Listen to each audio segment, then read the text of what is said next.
Amen. So mga kapatid, para sa ating morning revival preview, panibagong linggo na naman tayo. Week 38.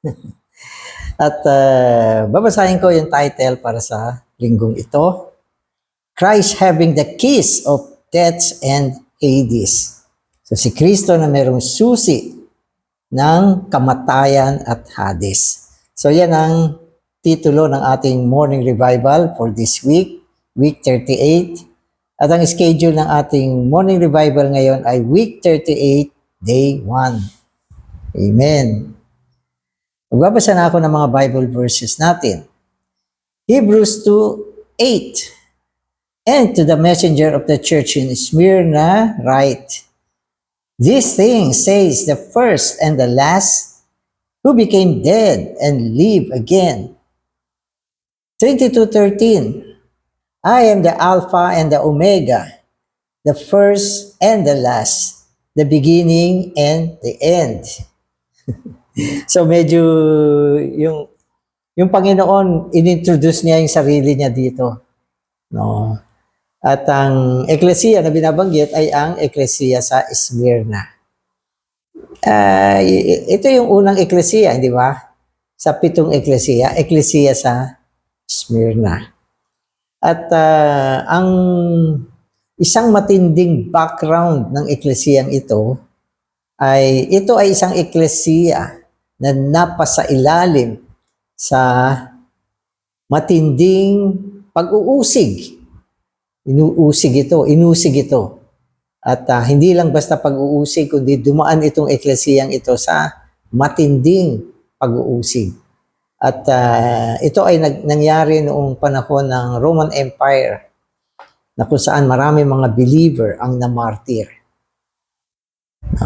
Pag sabi natin na martyr, sila ay pinatay dahil sa patotoo ng Panginoon. Kaya dumaan sila sa matinding kapighatian, sa matinding pagdurusa, sa matinding pag-uusig ng mga tao, lalo na ng Roman Empire. Kaya yung mga salita ng Panginoon dito ay isang pagpapakilala ng kanyang sarili para sa pagpapatibay ng isang eklesiya na dumaan sa pag-uusig. Amen. Kaya dito sa mga verses na binasa natin, meron siyang mga parang titulo rin. Halimbawa, sinabi niya, siya ang first, siya ang last. Siya ang isang namatay o pinatay at nabuhay na muli. First, last, namatay, nabuhay na muli. At binanggit din niya rito, siya ang Alpha at Omega.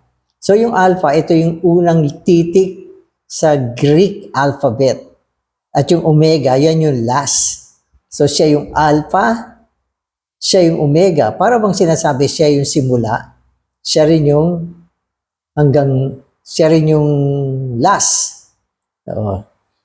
At sinabi rito, siya yung una, siya yung huli, siya yung simula, siya rin yung katapusan. So ano ba mga pagkakaiba niya? May pagkakaiba yan. Siya yung una, siya yung huli. Ano pa? Siya yung simula, siya yung katapusan. So yung isa, sabi niya, siya yung una.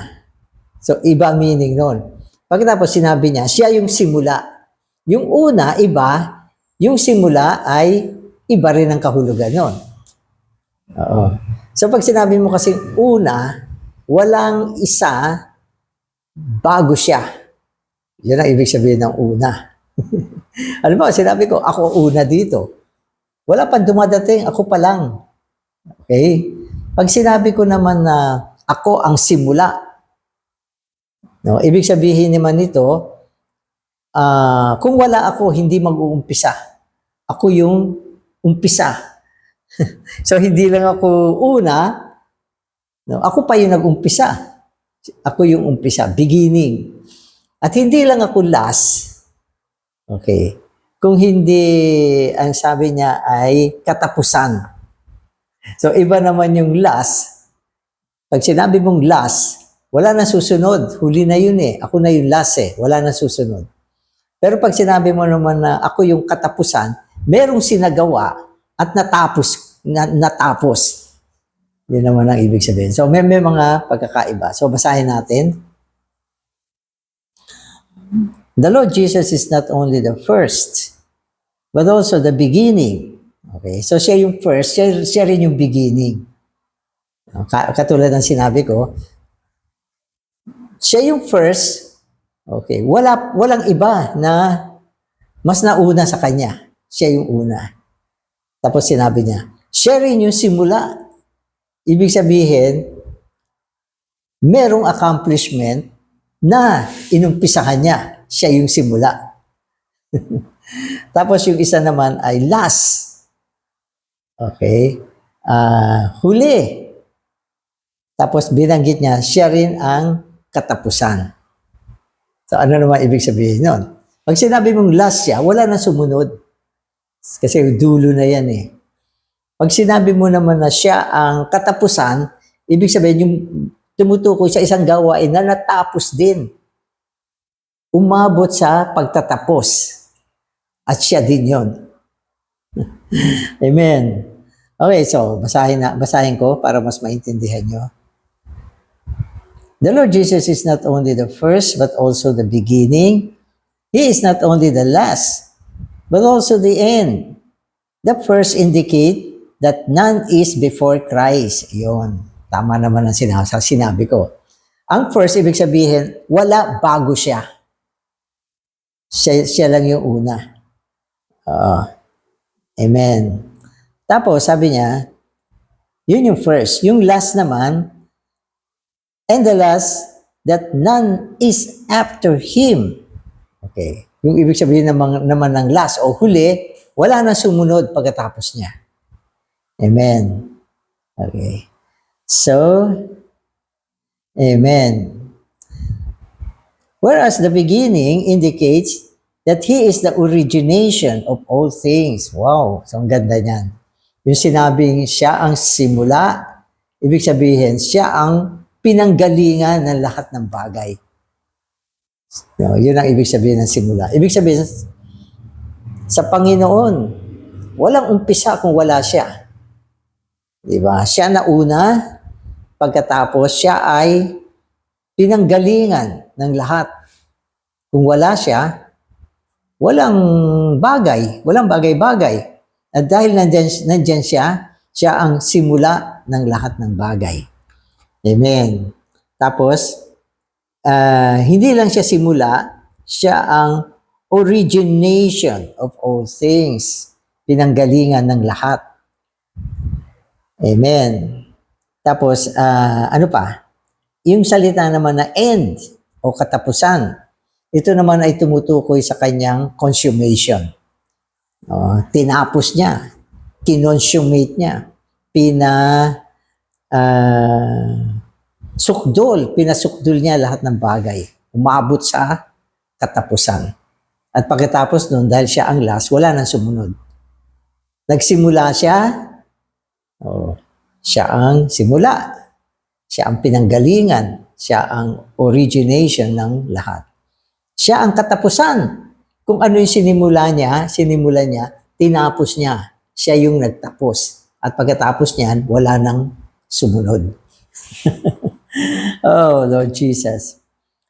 Hence, the indication here is not only that there is nothing before or after the Lord Jesus, but also that there is no origination or consummation without Him. This assures us that the Lord is strong to promise, encourage, and strengthen us. He will accomplish whatever He has spoken in Revelation. Amen. So tama naman yan. Dahil siya ang simula at katapusan, una at huli, ito ay pagpapahiwatig kung gaano siya kalakas. Na lahat ng kanyang inumpisahan, kaya niyang tapusin. So yun ang ibig sabihin. At ang kanyang mga pangako ay malakas, sigurado at matibay. Na hindi yan papaltos. At kung ano ang kanyang sinabi o kanyang inumpisahan, yan ay kanyang tatapusin. So, ganyan ang ating Panginoon. Kasi, mas iba siya kaysa sa atin. Tayo, pwede tayo mangako. O, gagawin ko na yan. O, bukas, tapos na yan. Pwede mong ipangako, pero minsan, wala tayong kakayahan na tapusin ang ating pinangako.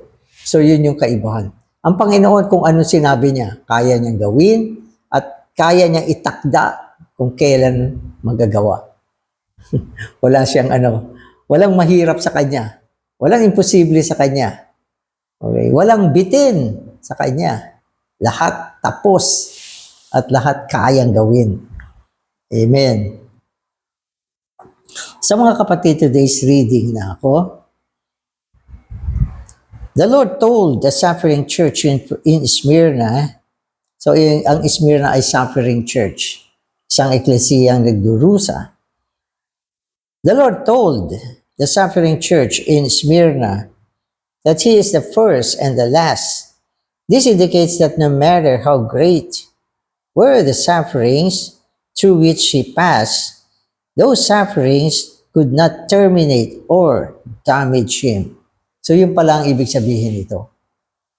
Na bagamat maski ang Panginoon nakasumpong siya ng mga pagdurusa dahil nabuhay din siya dito sa ibabaw ng lupa. Pero itong mga pagdurusa na ito, hindi siya kayang ihinto at hindi siya kayang tapusin o i-terminate o iwala o lipulin. Hindi nila kayang puksain ang Panginoon. Dahil siya ang simula, siya ang una at simula, at siya rin ang huli at katapusan. Kaya hindi mo siya kayang sirain. Amen. In suffering, the church needs to know that Christ is the first and the last, an ever-existing and changing one. Whatever the environment may be, He remained the same.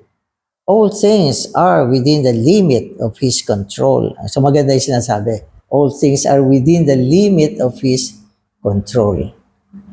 Kaya niyang simulan mula sa wala.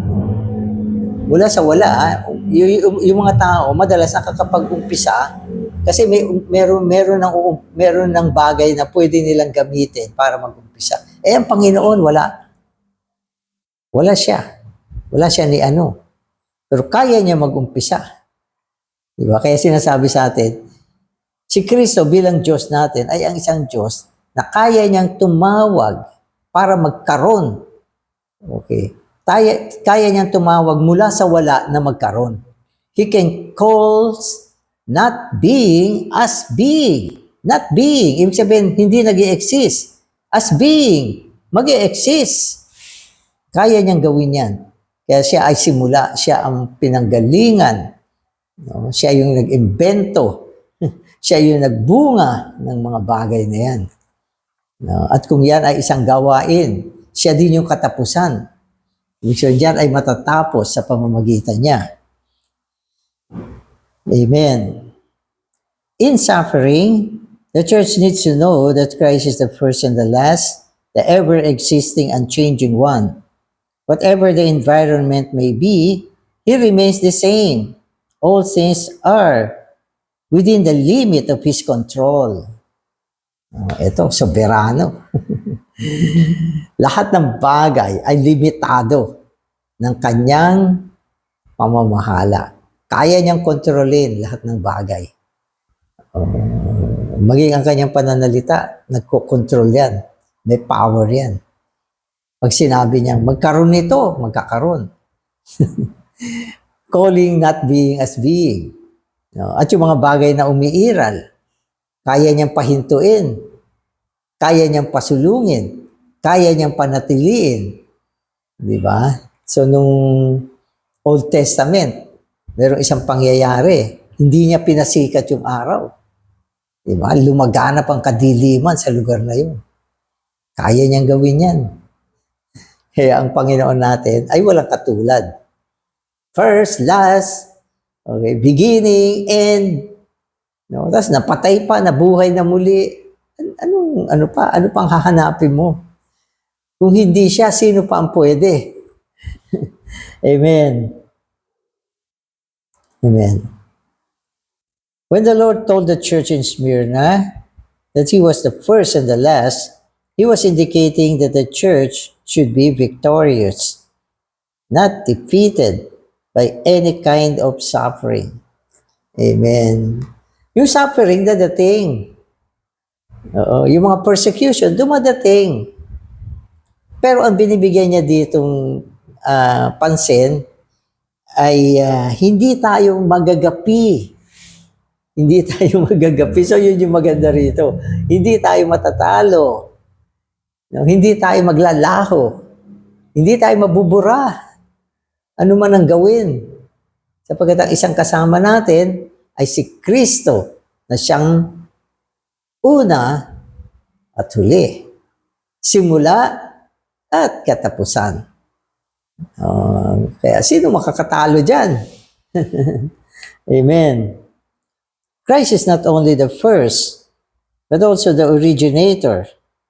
He is not only the last, but also the finisher. In other words, in the universe, from beginning to end, all is Christ. The Lord Jesus is not only the first, but also the beginning, the origination. He is not only the last, but also the end, the completion. Amen.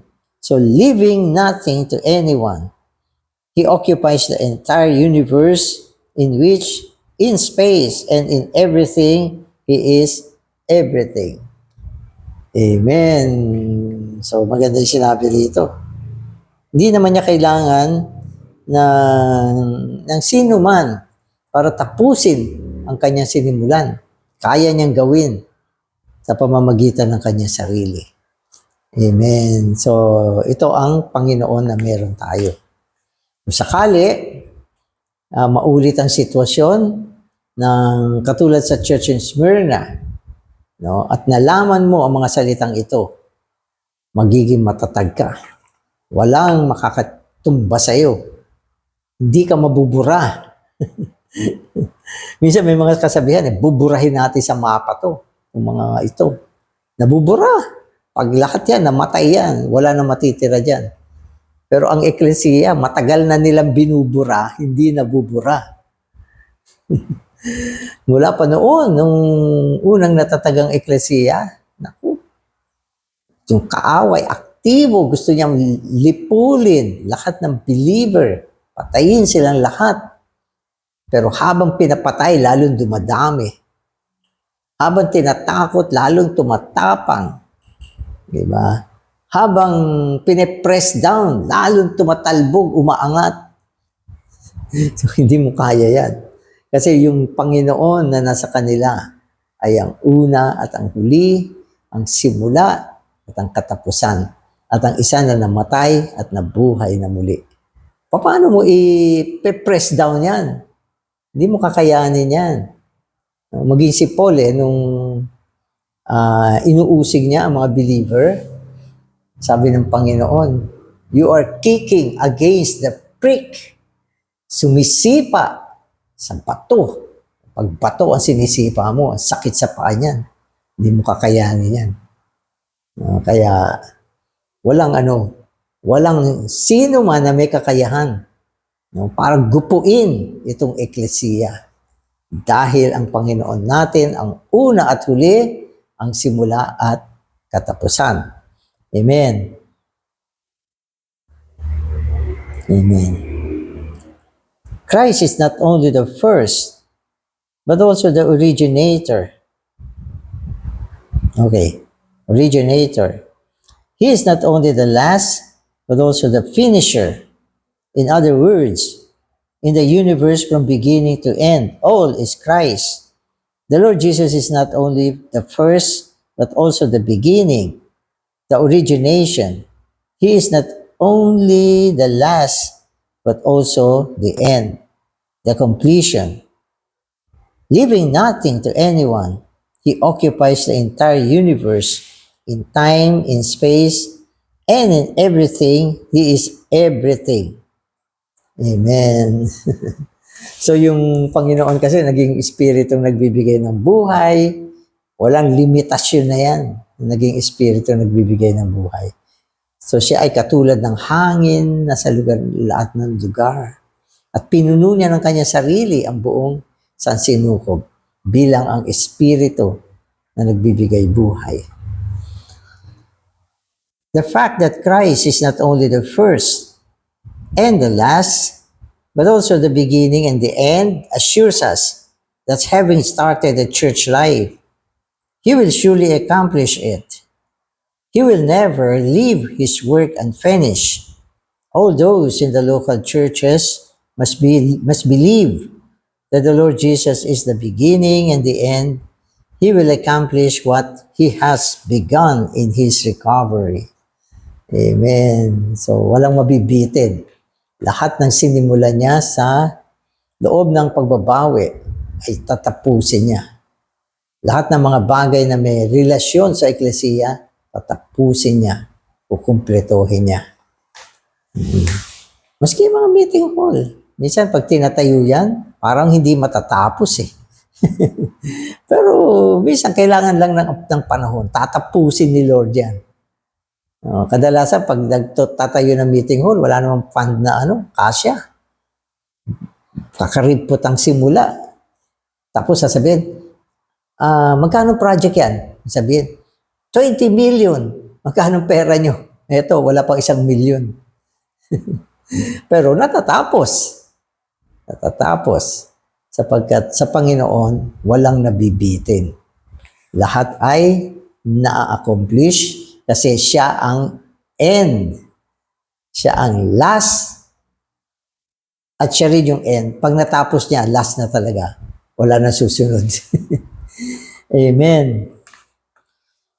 Because the Lord is everything to us, and because He is so strong, we should not excuse ourselves by saying that we are weak and that our environment is too difficult. The more difficult our environment, the richer the Lord will be to us. The more trying our circumstances, the stronger the Lord will be to us. Amen. Amen. So ang Panginoon natin, ang kanyang strength ay hindi naglalaho. Ito ay isang kalakasan na siguradong hindi mawawala at kanyang ginagamit ang kalakasan na ito upang dalhin niya ang pagbabawi sa loob natin. Amen. Amen. Bagamat may mga kapaligiran na mahirap, kapag mahirap ang sitwasyon, lalong nagiging mayaman ang Panginoon. Lalong malakas ang kanyang kakayahan na gumawa. Kaya walang isa na pwede magsabing mahina na siya, wala na siya nagagawa, umakyat na siya sa langit. Kalaan nyo lang yun. Amen. Amen. The one who is the Alpha and the Omega, the first, the last, the beginning, and the end. Amen. With Him, there are no problems. Thus, we need to be immersed into Him, believe into Him, and rest in Him. Amen. So, gusto ko yung sinasabi na siya yung Alpha at siya yung Omega. So, ilan ba lahat yan? Letter na yan? Madami. Oo, marami yan. So, ayoko na mag-guess. Baka magkamali ako. Anyway, ang ibig sabihin ng Alpha at Omega, katulad din yan ng ating English alphabet, A to Z. Pero ang Panginoon, hindi lang yung Alpha at yung Omega. Siya rin lahat yung buong alphabet. Bawat isa siya yan.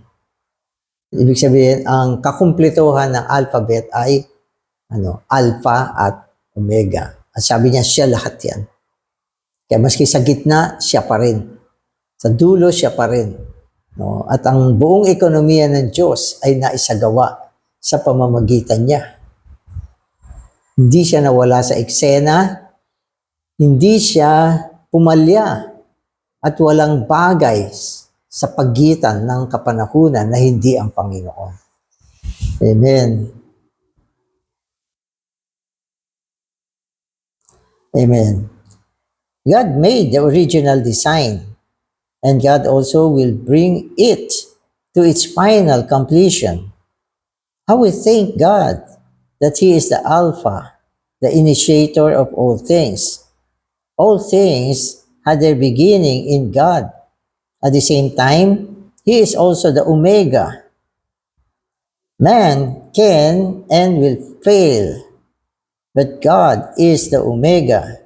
Man may say this and may say that, but God has the last word. He is the Omega. Ibig sabihin nung last, tapos na. Huwag ka nang hihirit. Siya yung may last words. Pag sinabi mong last word, yan yung concluding word na. No? So kung tutusin, pag naibigay na yung concluding word, tapos na. Minsan sa meeting, gano'n. No? May mga kapatid na hindi naman talaga ina-assign, pero once nag-speak sila, kompleto na. Concluded na yung sitwasyon. Wala na magsasalita. Mag-pray na lang. Gano'n. So, yan ang ating Panginoon. Simula hanggang sa katapusan, si Kristo ang lahat. Lahat ng letra siya. At nung dumating na doon sa last letter, tapos na. Wala nang sasabat. Amen. Amen. He will bring His plan to fulfillment. Amen. He will reach His goal, and He will accomplish what He has begun. We acknowledge that Satan's work has indeed interrupted the work of God, but we further acknowledge that God is not only the Alpha. Amen. So si Satanas may work din siya. At dahil sa work niya, yung work ng Panginoon ay ang ginamit niya rito, interrupted. No, yung work ng Panginoon was interrupted. Siyempre, nakakagalit din yan. Nakagalit din yan. Dahil na-interrupt yung work ng Panginoon. Ang ibig sabihin, nabulabog siya. Hindi tuloy siyang gumalaw ng tuloy-tuloy. Nagkakaroon ng mga sagabal. Yan lang naman ang kayang gawin ni Satanas. Yan lang, wala na. Gandiyan ka na lang ba? Sabihin ni Satanas, oo, sagad na ako. So, wala ka na. No, ang gawain ng Panginoon ay susulong, matibay, kapag ito ay nakahilig sa isa na tinatawag nating una at katapusan. No, ang isa na siyang Alpha at Omega, no, ang simula ng lahat ng bagay at ang katapusan. Yan ang ating Panginoon. Amen. He will bring His plan to fulfillment. He will reach His goal, and He will accomplish what He has begun. We acknowledge that Satan's work has indeed interrupted the work of God, but we truly acknowledge that God is not only the Alpha, who purpose in the beginning, but also the Omega, who will finally succeed. God never gives up, and He will never let any of His disciples remain unfulfilled. Regardless of the church contradiction in her present experience, she will have no spot, wrinkle, or any such thing in God's goal. Furthermore, she will be clothed with glory and presented to His Son. Amen. So one day yung ecclesia, sabi, will be presented, okay, to Christ as one without wrinkle. No? Sabi niya, Amen. So yung church without spot, wrinkle, or any such thing. Walang spot, walang dungis. Perfect. At walang sprinkle. Ay, walang sprinkle. Sorry. Walang, uh, walang wrinkle. Hindi sprinkle. Walang wrinkle. Kulubot. Wala siyang kulubot. Or any such thing. Yung kulubot, ito ay expression ng oldness. So, walang ganon. Yung spot naman, yung mga bahagyang na mix up. Merong mixture. Pero sinasabi niya, dadating ang panahon, ang eklesiya ay ipipresent ni Kristo sa kanyang sarili na walang anumang spot or wrinkle. So, aalisin niya yan. Amen. Salamat, Panginoon. Ikaw ang una at ikaw din ang huli. Ikaw ang simula at katapusan ng lahat ng bagay. Sa iyo, Panginoon, walang kakulangan. At ikaw din ang pinanggalingan ng lahat ng bagay. At nangangailangan din kami ng tulong mula sa iyo. Salamat, Panginoon.